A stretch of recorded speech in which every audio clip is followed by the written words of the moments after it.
Annapurna base camp আমার জন্য শুধু একটি গন্তব্য নয়, এর পিছনে রয়েছে অসংখ্য কাহিনী। রয়েছে দীর্ঘ 1 বছর ধরে জমানো অর্থ, রয়েছে দীর্ঘ 6 মাসের প্ল্যানিং, রয়েছে টানা 5 দিন হার না মানা ট্রেকিং। আর ভাবুন তো এই সব কিছুর শেষ গন্তব্য কেমন হতে পারে। আজ তাই শেয়ার করব আপনাদের সাথে। তো চলুন আর কথা না বাড়িয়ে আমরা শুরু করি আমাদের আজকের ভিডিও।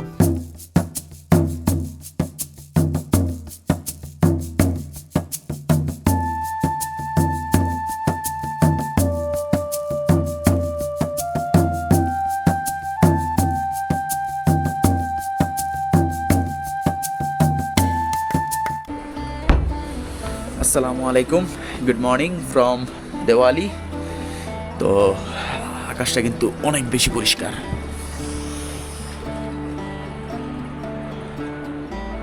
কালকে সারা রাত স্নোফল পড়ছে, কিন্তু সকাল থেকে স্নোফল অফ। যাক, আমাদের হচ্ছে ব্রেকফাস্টের জন্য ডাকতেছে। ব্রেকফাস্টে যাই আগে, তারপর হচ্ছে বাকি কথা। এখানে একটা ইস্যু হয়ে গেছে ঠান্ডার জন্য। মেবি আমি আমার ক্যামেরার ব্যাটারি চার্জ করছি, কিন্তু এটা চার্জ হয় নাই। তো চলুন ব্রেকফাস্টে যাই।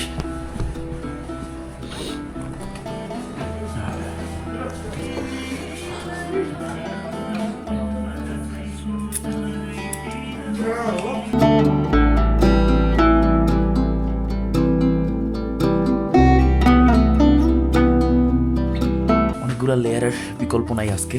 অ্যান্ড ইউ নো হোয়াট, আমার মনে হচ্ছে যে আমার আঙ্গুলের যে মাথাগুলো আছে না, এগুলো বার্ন হচ্ছে, এত পরিমাণে পেইন হচ্ছে। আমরা আগানোর জন্য রেডি। আজকে আমাদের যাত্রা হচ্ছে দেওরালি থেকে অন্নপূর্ণা বেস ক্যাম্প পর্যন্ত। সো যেহেতু হচ্ছে আজকে আমরা অন্নপূর্ণা বেস ক্যাম্প যাওয়ার চেষ্টা করব, এখানে একটা এক্সট্রা মোটিভেশন কাজ করতেছে। যাই হোক, আপনাদেরকে একটা জিনিস দেখাই। আজ কিন্তু ওয়েদার জোস, আগেই বলছি। তো আমরা যেখান থেকে স্টার্ট করছি ওইটা কিন্তু আর দেখা যায় না। এখান থেকে রাজন বলল প্রায় 3 থেকে 4টা পাহাড় পরে তারপর হচ্ছে ওই জায়গা। কতদূর আমরা আসছি এটা তো বোঝাই যাচ্ছে। যাক, এখানে আজকে আমার বিল আসছে হচ্ছে 820 টাকা। একটা গরম পানি নিয়েছি, ওয়াইফাই, ফোন আর ক্যামেরা চার্জ, জাস্ট এই, আর কিছুই না। তো চলুন সামনে এগোনো যাক। এত পরিমাণে স্নো, ক্রাম্পন্স প্রয়োজন আছে, দেখি এখানে পাই কিনা।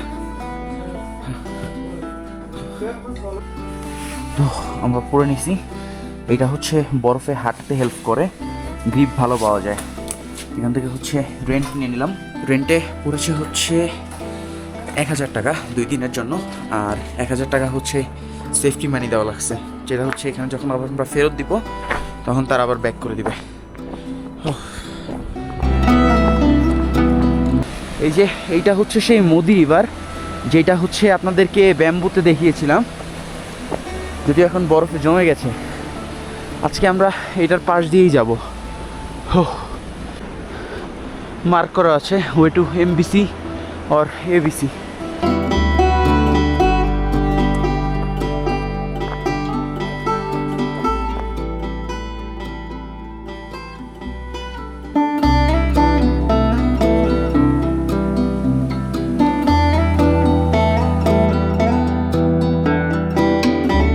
প্রতিটা স্টেপে স্টেপে হচ্ছে আপনার উচ্চতা বাড়তেছে।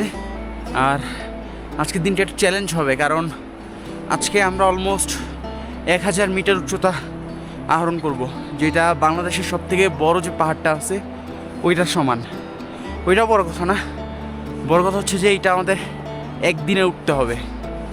যত যাই হোক, আমার গন্তব্য কোনোভাবে মিস করা যাবে না, কারণ এই অন্নপূর্ণা বেস ক্যাম্প আমার স্বপ্ন। আর আমার এই স্বপ্ন আমি পূরণ করবই ইনশাআল্লাহ। ফাইনালি রোদের দেখা পেলাম। হ্যাঁ ভাই, অসাধারণ অসাধারণ। বরফগুলো আছে না, চিকচিক করতেছে এখন। সো আপনারা হচ্ছে যদি আসেন স্নোতে, একটা চশমা নিয়ে আসবেন, আমার ব্যাগে একটা আছে। সো এইখানে হচ্ছে একটা ওয়ার্নিং দেওয়া আছে যে এই যে এই জায়গাটা, এখানে হচ্ছে যখন অনেক বেশি বরফ পড়ে তখন হচ্ছে এখানে স্নো কেভ তৈরি হয়। যদি তখন কেউ হচ্ছে এখানে যায়, অনেক সময় ধসে একদম নিচে পড়ে যায়। তো এই জন্য হচ্ছে এখানে যাওয়া নিষেধ করে দিয়েছে। সূর্যের তাপে হচ্ছে বরফ গলতে শুরু করছে। আর এই যে পাশ দিয়ে যে মোদি নদীটা বয়ে চলছে, এটার সাউন্ডটা আসলেই অসাধারণ। এখানে যদি আপনাদেরকে একটু দেখাই, উপর থেকে পানি পড়তেছে, এগুলো হচ্ছে বরফ গলা পানি। আর এখানে টেম্পারেচার কত এটা আপনারা এটা দিয়ে ধারণা নিতে পারবেন যে ফ্লো ওয়াটারেও হচ্ছে বরফ জমে গেছে। যাই হোক, হাঁটতে হাঁটতে কথা বলতে আমার একটু কষ্ট হচ্ছে। সো যদি হচ্ছে আপনাদের মনে হয় স্লো স্লো কথা বলতেছি, এটার জন্য আমি দুঃখিত। এখানে বসার একটা সুন্দর জায়গা আছে, তো এখানে কিছুক্ষণ রেস্ট করবো আমরা, তারপর আবার আগাবো। এই অসাধারণ ট্র্যাকটায় বিশ্রামের কোনো বিকল্প নেই। আমরাও সময় সুযোগ মতো বিশ্রাম নিয়ে নিয়ে আগাতে থাকি। সবথেকে সুন্দর জিনিসটা হচ্ছে এই অসাধারণ প্রাকৃতিক সৌন্দর্যের সামনে বসে বিশ্রাম নেওয়া। এখানে বেশিক্ষণ রেস্ট করবো না, কারণ এমবিসি এখান থেকে খুব বেশি একটা দূরে না। তো এখানে জাস্ট হালকা পাতলা খেয়ে নিলাম। এখন এমবিসি গিয়ে তারপর হচ্ছে এখানে একটু রেস্ট করবো, হয়তো বা একটু লং রেস্ট করব। আর আমার হচ্ছে ডিহাইড্রেশন হচ্ছে, কারণ আমি এখান থেকে পানি রিফিল করতে ভুলে গেছিলাম। সো আমাদের কাছে এখন পানি নাই। ও अच्छा अच्छा और कौन है बांग्लादेश से? वो भाई वो বাংলাদেশ থেকে ভাই? ও কোথা থেকে? ঢাকার কোথায়? ঢাকা ধানমন্ডি। আমিও ঢাকা। কোথা থেকে? যাত্রাবাড়ি। এই ভাইটা হচ্ছে আমার ভার্সিটির সিনিয়র, বাংলাদেশ থেকে আসছে। আসলে ট্র্যাকে যদি এরকম মানুষের সাথে দেখা হয় না, অনেক ভালো লাগে। এ পথে হাঁটতে হাঁটতে আমার নিজের ছোটবেলার কথা মনে পড়ে যায়, যে সময় আমি টিভিতে এই অসাধারণ দৃশ্যগুলো দেখতাম আর ভাবতাম পৃথিবীতে এমনও জায়গা আছে। আল্লাহর অশেষ রহমতে আজ আমি সেই পথে হাঁটছি। ফাইনালি আমরা পৌঁছে গেছি এমবিসি মাথাপুকুরে বেস ক্যাম্প। এখন ঘড়িতে সময় বাজে 12:36। সো আমরা হচ্ছে এখান থেকে খাওয়া দাওয়া করবো, লাঞ্চ করব, তারপর আগাবো। শরীর অনেক ক্লান্ত। আর এইখান থেকে হচ্ছে অন্নপূর্ণা অলমোস্ট 2 থেকে 2.5 ঘন্টার মতো সময় নেবে। ও কিন্তু ভাই এখান থেকে ভিউ, ও হো হো হো হো।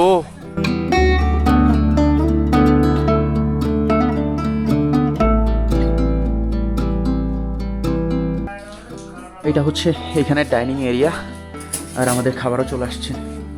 খাবারে অর্ডার করছি ফ্রাইড রাইস, আর এইখান থেকে বাইরের ভিউ দেখতে দেখতে খাওয়া দাওয়া। লাঞ্চের পর হচ্ছে কিছুক্ষণ বিশ্রাম নিয়ে আমরা হচ্ছে আবার আমাদের ট্র্যাক শুরু করছি।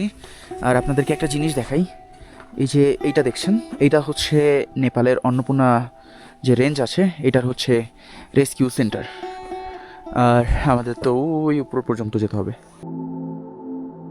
Okay bye, have a good day sir.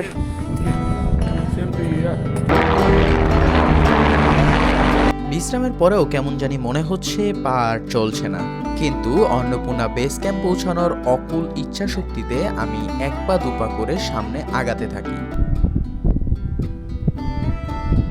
ঘণ্টাখানেকের ভিতরেই আমরা পৌঁছে যাই 3980 মিটার উপরে অবস্থিত মিরর লেকে।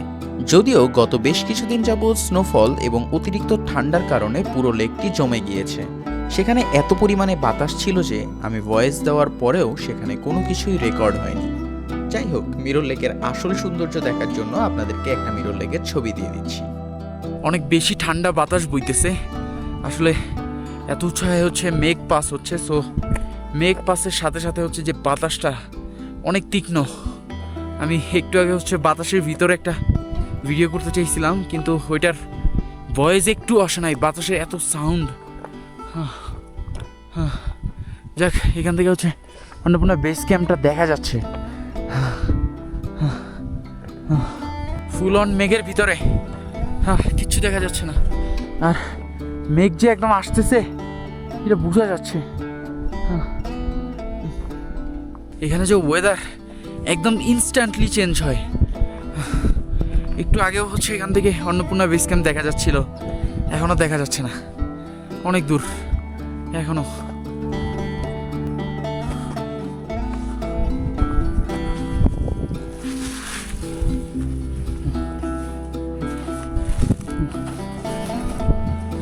এটাকে ঝিরি বলবো না ঝর্ণা বলবো আমি বুঝতেছি না, কিন্তু এখান থেকে হচ্ছে ওয়াটার ফ্লো হচ্ছে।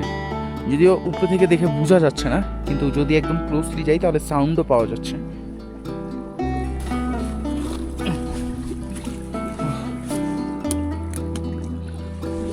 অনেক শক্ত।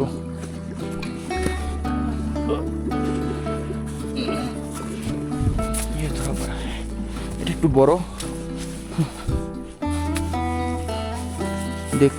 দেখি ওয়াটার ফ্লোটাকে দেখা যায় না। ও, তার মানে এটা অনেক বেশি শক্ত, অনেক বেশি। আর একটা বড় পাথর নিয়ে নিছি।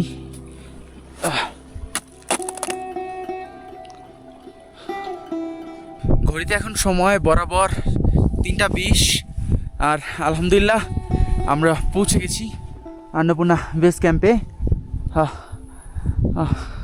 এই হচ্ছে সেই অন্নপূর্ণা বেস ক্যাম্পের ট্র্যাডিশনাল বোর্ড। যে সকল মানুষ হচ্ছে অন্নপূর্ণা বেস ক্যাম্প কমপ্লিট করে তাদের হচ্ছে ম্যাক্সিমাম পিকচার আপনি এই বোর্ডের সাথে দেখবেন। এগুলো হচ্ছে অন্নপূর্ণা বেস ক্যাম্পের লজ। এইটা হচ্ছে আমার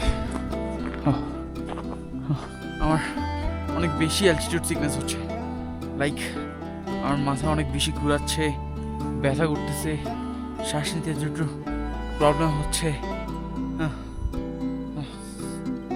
তো আগে হচ্ছে একটু রুমে যাই, রেস্ট করি, তারপর হচ্ছে যদি শরীর ঠিকঠাক থাকে তারপর হচ্ছে বের হয়ে এটাকে আবার এক্সপ্লোর করবো।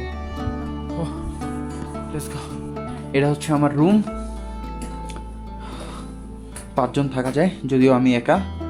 আর এই যে লাইট, এই লাইট হচ্ছে আপনার রাতে জ্বলবে, যেহেতু এটা সোলার, এই জন্য।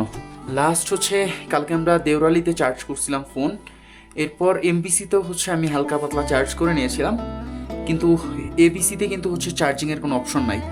সো যারা আসবেন ওই রকম প্রিপারেশন নিয়ে আসবেন। সো অন্নপূর্ণা বেস ক্যাম্পে তো চলে আসলাম। এই উপলক্ষে হচ্ছে আমরা আমাদের নিজস্ব ট্রিট হিসেবে একটা পিজা নিয়েছি, mushroom pizza. It's that good. Okay. বাইরে অনেক ঠান্ডা। অন্নপূর্ণা বেস ক্যাম্পের যে সবথেকে বেস্ট ভিউটা সেটা হচ্ছে ওইখান থেকে দেখা যায়। তো আজকে আর ওইখানে যাব না, কারণ আকাশ বেশ ক্লাউডি। কালকে সকালে আশা করি এত ক্লাউড থাকবে না। সো কালকে সকালে হচ্ছে আমরা খুব সকালে সকালে বের হব, আর ক্লাউড ছাড়া হচ্ছে আশেপাশের মাউন্টেনগুলো দেখব। আর আপনাদেরও হচ্ছে এক একটা মাউন্টেনের সাথে পরিচিত করে দিব যে কোনটা হচ্ছে কোন মাউন্টেন। অনেক ঠান্ডা, ভিতরে চলে যাই। আর বললামই তো যে অ্যাটিটিউড সিকনেস হচ্ছে, আমারও মাথা ঘুরাচ্ছে, আমারও বেশ কিছু রেস্ট দরকার। খাওয়া দাওয়ার পরে বের হয়েছি, এখন রুমে যাই আবার একদম সানসেটের সময় একটু বের হবো হয়তো বা। এখান থেকে গোল্ডেন একটা শিখর দেখা যাচ্ছে। It's amazing, amazing. এখানে এই কলটা ছাড়া তো অনবরত পানি পড়তেছে। আপনারা ভাবতে পারেন যেটা ওয়েস্ট অফ ওয়াটার, বাট না, এইখানে টেম্পারেচার এত লো যে যদি হচ্ছে এটাকে বেশি না 10 থেকে 15 মিনিটের জন্য অফ করে দেয় না, তাহলে হচ্ছে আপনার পুরো পাইপটা জমে যাবে বরফে, যেটা পরে হচ্ছে আপনার ঠিক করা অনেক কষ্টসাধ্য হয়ে যায়।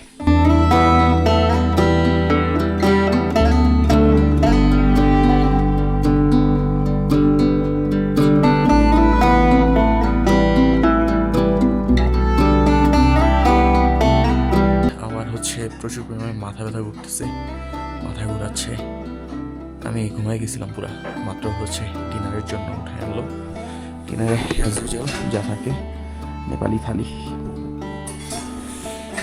যাক, খাবার কমপ্লিট করি, তারপর হচ্ছে আপনাদেরকে এখানে মেনুটা দেখাবো। এখানে হট ওয়াটার হচ্ছে 120 করে, আর এরপর ব্ল্যাক টি 200, মিল্ক টি 250, এরপর ধীরে ধীরে বাড়তেছে। Soft drink just Coke, Fanta আর স্প্রাইট 600। স্যুপ আইটেম, হ্যাঁ, ভেজ স্যুপ 600 থেকে স্টার্ট হয়। ব্রেডেও হচ্ছে 600 থেকে শুরু হয়, 650। টোস্ট 550-এ শুরু, 900 পর্যন্ত যায়। ডিম 460-এ শুরু, 530 পর্যন্ত যায়, এরকমই মোটামুটি। আর আমি যদি একটু আপনাদেরকে রুম রেন্টটা দেখাই, রুম রেন্ট আছে এখানে, হ্যাঁ আছে। রুম রেন্ট হচ্ছে পার হেড 500 করে, আর এর বেশি যত যাবে তত হচ্ছে বাড়বে। অনেকে বলতে পারেন যে ভাই আপনি যেটা খান আপনি ওইটার প্রাইস কেন বলেন না সবসময়। আসলে আমি এখানে আসছি একটা ফুল প্যাকেজে, ওইটা সম্পর্কেও আমি লাস্ট ভিডিওতে আপনাদেরকে বলে দিব। যাই হোক, আজকে আর একদমই না, কারণ প্রচুর মাথা ব্যথা করতেছে আমার, আমি আর টিকতে পারতেছি না। আজকে এতটুকুই থাক, দেখা হচ্ছে পরবর্তী পর্বে।